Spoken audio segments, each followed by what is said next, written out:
Halo guys, Assalamualaikum warahmatullahi wabarakatuh. Kembali lagi bersama saya Eni ya. Video kali ini saya mau memasak tumis brokoli, terus goreng tahu, goreng ikan, sama tumis kentang ya guys. Tapi tumis kentangnya di sini mau saya kasih bumbu kunir sedikit ya, biar nenek ngira itu kari gitu ya, dia ngira itu namanya kari nyebutnya, padahal nggak pakai bumbu kari, cuma saya imbui kunir aja gitu sedikit, karena nenek itu minta kari atau suka kari tapi dia nggak suka beli bumbunya gitu loh guys, jadi tak akalin karena saya punya kunir ya, punya kunir kemarin paketan dari Indo itu kunir bubuk, jadi saya sedikit tambahi kunir gitu, jadi kan warnanya kuning bagus gitu ya. Jadi mereka bilang ini kari ya, tak jawabin gitu aja iya. Karena kalau menjelaskan sama orang asing itu susah ya guys, apalagi saya di sini masih terkendala bahasa ya. Memang ya orang sini itu rumit bahasanya guys.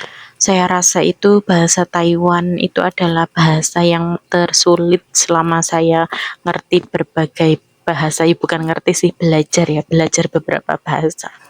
Nah, di Taiwan juga kalau masak brokoli gini itu harus dikelupasin gitu loh guys. Nah, itu lihat di video saya sedang pokoknya kulit-kulitnya itu harus dikelupas kata nenek biar empuk.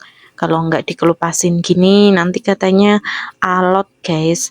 Nggak tahu apa permintaan orang tua aja atau gimana, tapi rata-rata teman saya juga begitu ya kalau masak. Dulu pas saya kerja di Hong Kong, masak brokoli itu nggak harus dikelupasin kayak gini ya. Mohon maaf ya guys, itu suara kakek batuk-batuk karena dia itu hari ini nggak tidur ya. Dari semalam dia itu nggak tidur, terus pagi juga nggak tidur, nggak tahu kenapa dia itu hari ini nggak bisa tidur, dan dahanya itu susah keluar gitu loh. Biasanya ya keluar sekali dua kali itu udah bisa gitu, udah nyaman dia. Tapi nggak tahu kenapa sekarang ya dahem-dahem gitulah. Namanya juga jaga orang tua ya guys, jaga pasien. Tahu sendiri kan kalau orang tua itu ya masa tuanya ya sakit-sakitan, tapi asalkan kita bisa jaga diri, kita bisa jaga kebersihan, insya Allah aman aja. Di sini kan kita kerja ya, cari duit. Kerja juga merupakan sebuah ibadah. Semoga dilancarkan kerja kita, rezekinya diberi rezeki yang berkah, bisa buat bangun rumah, pergi ke Mekah dan Madinah. Amin. Ada yang bilang kalau orang tua susah keluar dahnya itu ditepuk punggungnya, pokoknya punggungnya itu dipuk-puk gitu. Setiap hari aku udah melakukan itu guys, cuman nggak tahu kenapa dahnya itu susah banget keluar, kayak bandel gitu loh, rontoknya itu susah gitu. Padahal udah tak minumin air hangat, terus udah tak tepuk-tepuk punggung juga, udah balik kanan balik kiri, ya tetap aja. Jadi ya apapun usaha saya, kalau dahaknya nggak mau keluar ya sama aja ya, kecuali minum obat atau apa gitu buat buat pengencer dahak, itu mungkin akan sedikit membantu buat dia. Tapi kembali lagi sama keluarganya ya, di sini saya itu hanya sekedar merawat, dan apabila ada suatu kondisi yang berbahaya atau yang emergency gitu ya, saya bilang ke mereka. Tapi kalau masalah dahak ini, dulu pernah kan saya itu udah lapor beberapa kali ya, karena kakek itu menurut saya dahaknya itu udah susah banget keluar, udah berhari-hari dia itu nggak nyaman, nggak tidur, terus pokoknya suka geroekan gitu loh.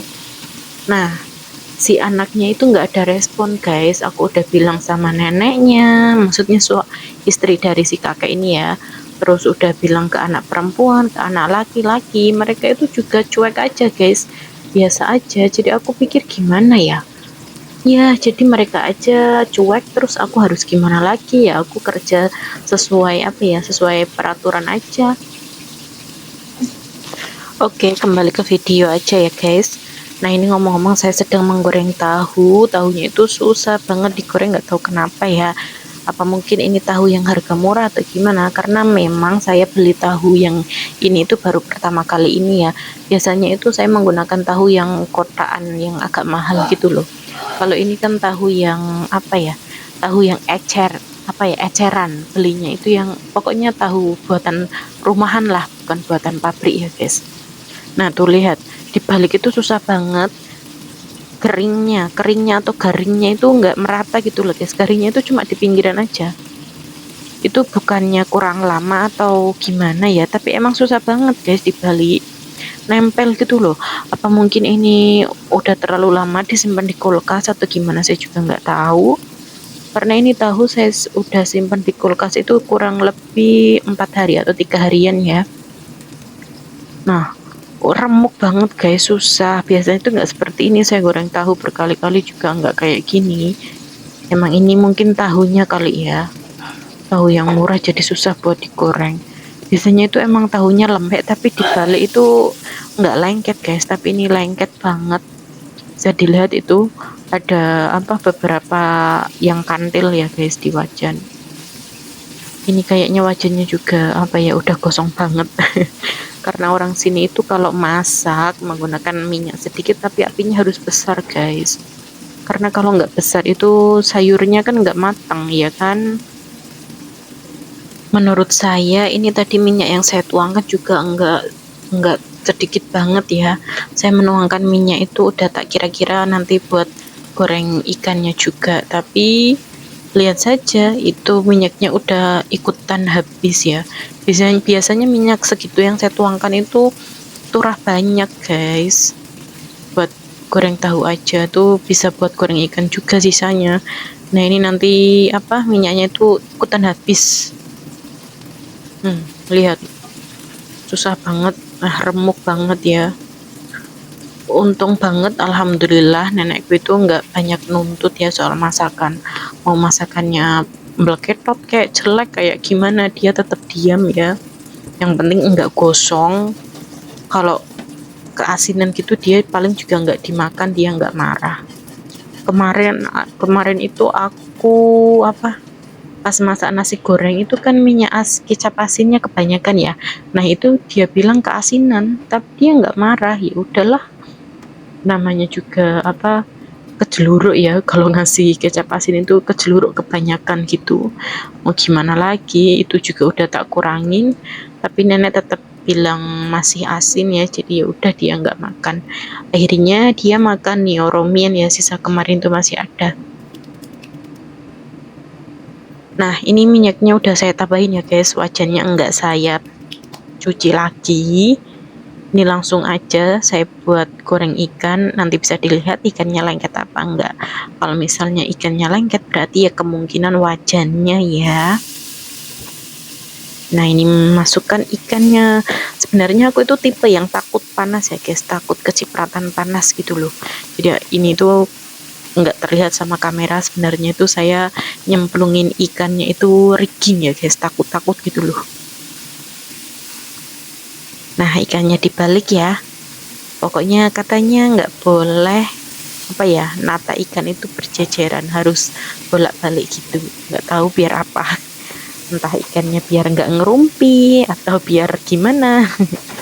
Mungkin biar cantik aja ya, biar wajannya itu muat banyak, mungkin begitu.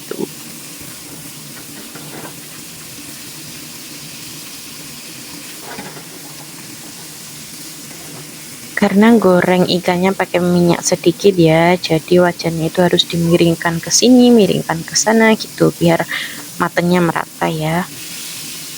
Nah itu bisa dilihat saat balik ikan juga nggak lengket ya guys, berarti memang bukan wajannya, memang berarti yang tadi itu tahunya yang bermasalah ya guys. Ini ikannya memang sedikit agak ada hitam-hitamnya itu ya, karena mungkin sisa tahu itu ya, bisa tahu saya ngebersihannya itu kurang begitu bersih, jadi ada hitam-hitam itu ya.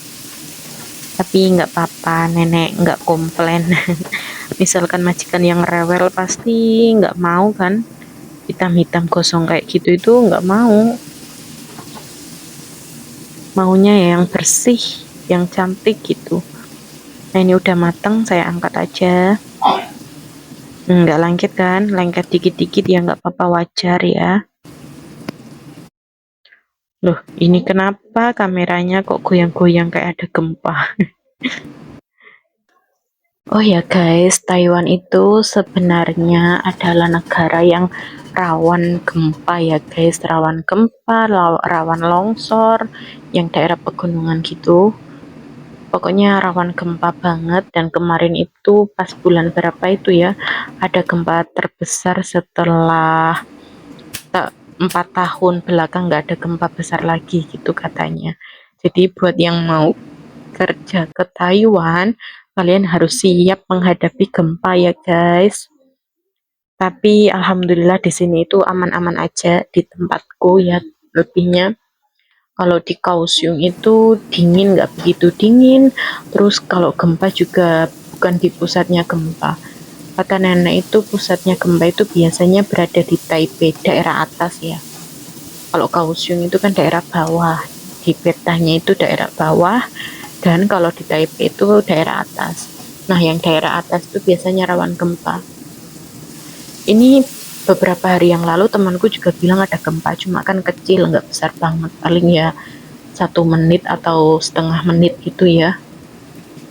Biasanya kalau gempa besar yang kemarin itu sampai masuk TV ya, sampai pokoknya berita kemana-mana itu sampai ke Kaohsiung guys, cuman enggak apa ya, nggak dahsyat banget.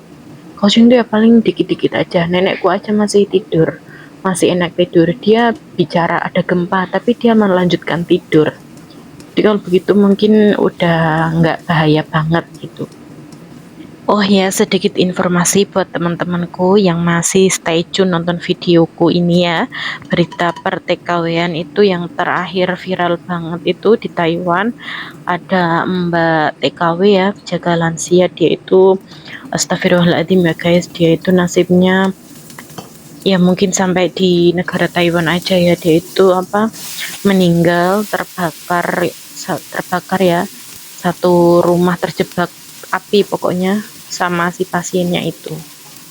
Jadi ya doanya saja semoga mbaknya itu husnul khotimah ya, semua amal ibadahnya diterima di sisi Allah Subhanahu wa taala, amin.